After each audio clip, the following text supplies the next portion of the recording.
ഞാൻ മലപ്പുറം ജില്ലയിലെ ഒരു സ്ഥലത്താണ് താമസിക്കുന്നത്. ഇവിടെ ഒരു പള്ളി ദർസുണ്ട്. സുബ്ഹാനല്ലാഹ്, ലോകരെ പറയാൻ മടിക്കാണ് ഞാൻ. ചെറിയ മക്കൾ.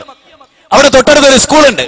ആ സ്കൂളിൽ തൊപ്പിയും വെള്ളത്തുണിയും കുപ്പായം ഒക്കെ ഇട്ട് ചെറിയ മക്കൾ. ഈ കഴിഞ്ഞ ദിവസം ഒരു സംഭവം ഉണ്ടായി. അല്ലേ, മാനവികത ഉണർത്തണല്ലോ. മാനവിക ഉണർത്തല്ലേ ഇവിടെ ചെയ്യണത്. മാനവിക ഉണർത്താൻ കേരളത്തിന്റെ മുക്കുമൂലകളിൽ യാത്ര നടത്തുന്നവരോട് സ്വന്തം വിഭാഗത്തിൽപ്പെട്ടവർക്ക് ജീവിതത്തിൽ എപ്പോഴെങ്കിലും സംസ്കാരം ഉണ്ടാക്കി കൊടുത്തിട്ടുണ്ടോ? ചെറിയൊരു പൈതല്, എടോ ബാല എന്നാണ് എന്നെ ആദ്യം വിളിച്ചത്. മെനയാനുണ്ടായ സംഭവ. ഞാൻ സലാം പറഞ്ഞു.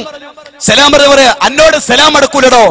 ഒരു ചെറിയ പൈതൽ, എന്റെ മൂന്നാമത്തെ മകളുടെ പ്രായമുള്ള ഒരുത്തൻ, ഒരു ചെറിയ ചെക്കൻ. എന്നിട്ട് പറയാൻ, തൊട്ടപ്പുറത്ത് ബാലനുണ്ടാവും, ഓനോട് പോയി സലാം പറഞ്ഞോ.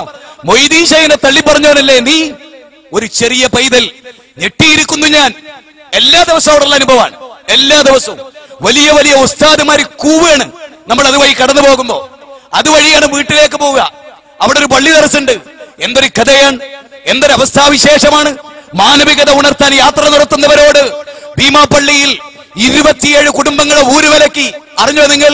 ഇപ്പതാ 7 കുടുംബത്തെ വേറെയും 27 കൂട്ടി നോക്ക്. എന്തേ അവർ ചെയ്ത തെറ്റ്? അള്ളാനെ മാത്രമേ ആരാധിക്കൂ എന്ന് തീരുമാനിച്ചു. എന്തേ അവർ ചെയ്ത തെറ്റ്? ഒരിക്കലും മദ്യപിക്കില്ല എന്ന് അവർ തീരുമാനിച്ചു. എന്തേ അവർ ചെയ്ത തെറ്റ്?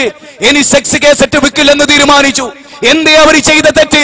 ഇനി ഒരിക്കലും ഞങ്ങൾ ഹറാമിന്റെ സമ്പാദ്യത്തിൽ ഏർപ്പെടില്ലെന്ന് തീരുമാനിച്ചു. ഇനി ഞങ്ങൾ നോമ്പ് നോൽക്കുമെന്ന് തീരുമാനിച്ചു. ഇനി ഖുർആനും സുന്നത്തും ഞങ്ങൾ ജീവിക്കുമെന്ന് തീരുമാനിച്ചു. അവർ കൂരുവിലക്കി. നിങ്ങളാണോ മാനവികത ഉണർത്തുന്നത്? നിങ്ങളാണോ മനുഷ്യത്വത്തെ കുറിച്ച് പ്രസംഗിക്കുന്നത്? നിങ്ങളാണോ നിലാനദിയെ അശുദ്ധമാക്കിയത്? നിങ്ങളാണോ ഈ പ്രഖ്യാപനം നടത്തുന്നത്? ഒരു വ്യക്തിയുടെ തലയിൽ മുളച്ച മുടി പോലും വെട്ടാൻ ബാർബർ ഷോപ്പിൽ നിഷേധിക്കുന്ന ഈ കഴിഞ്ഞ ആഴ്ച ഒരു സംഭവം ഉണ്ടായി ഭീമാപ്പള്ളിയിൽ. ഒരു പള്ളി പ്രസിഡന്റ്, ഭീമാപ്പള്ളിയിലെ പ്രസിഡന്റിന്റെ ഒരു മോൻ AP സുന്നി, ഒരു മോ മുജാഹിദ്. ഒരാഴ്ച 2 ആഴ്ചയായിട്ടേ ഉള്ളൂ ഈ മുജാഹിദായ പയ്യൻ പോയിട്ട്. അവന്റെ ഉമ്മ മരിച്ചു കഴിഞ്ഞ ആഴ്ച. പള്ളിയിൽ വന്നു.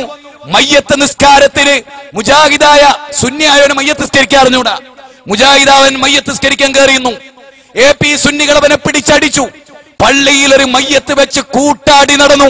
സഹോദരങ്ങളെ, മാനവിക ബന്ധത്തിന്റെയും സൗഹൃദത്തിന്റെയും ഒരു ഭൂമിക RSSകാരനോട്, BJPക്കാരനോട്, മനുഷ്യ സമൂഹത്തോട്, ഏത് വിഭാഗത്തിൽപ്പെട്ടവരോടും ലാ യൻഹാകുമുല്ലാഹു അനില്ലദീന ലം യുഖാതിലൂകും ഫിദ്ദീൻ വലൻ യുഖ്രിജൂകും മിൻ ദിയാരികും അൻ തബറൂഹും വതുഖ്സിതു ഇലൈഹിം ഇന്നല്ലാഹ യുഹിബ്ബുൽ മുഖ്സിതീൻ എന്ന് 60-ാം അധ്യായത്തിന്റെ 8-ാമത്തെ വചനം.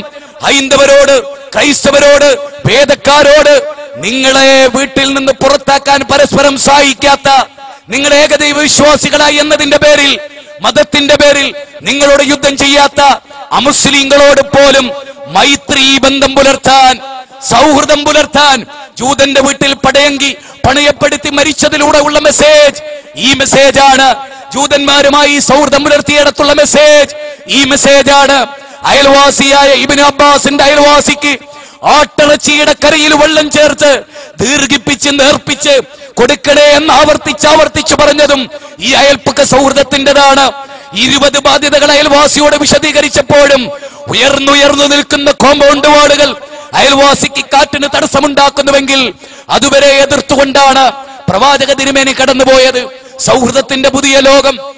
മുസ്ലിങ്ങളിൽപ്പെട്ട ഒരു വിഭാഗത്തോട് സലാം പറയാൻ മടിക്കുന്നവർ, അസ്തദാനം ചെയ്യാൻ മടിക്കുന്നവർ, മിണ്ടാൻ മടിക്കുന്നവർ, കമ്പിയടിച്ച് തലക്ക് കയറ്റുന്നവർ, ഉദ്ഹിയത്തിന്റെ ദിവസം മനുഷ്യരെ പിടിച്ചറുക്കുന്നവർ, ഇതെല്ലാം ഈ നാടുകളിൽ വളർന്നു വരുമ്പോൾ ബന്ധങ്ങൾ ഉണരുന്നതിനെ കുറിച്ച്, ഉയർത്തുന്നതിനെ കുറിച്ച്, ബന്ധങ്ങൾ ഊട്ടിയുറപ്പിക്കുന്നതിനെ കുറിച്ച്, ബന്ധങ്ങളുടെ സൗഹൃദങ്ങൾ തറന്നു പോകുന്നതിനെ കുറിച്ച്, ശിഥിലീകരണത്തെ കുറിച്ച് ആകുലപ്പെടുന്ന ഈ ഒരു സദസ്സ് എന്തുകൊണ്ടും ധന്യമാണ്.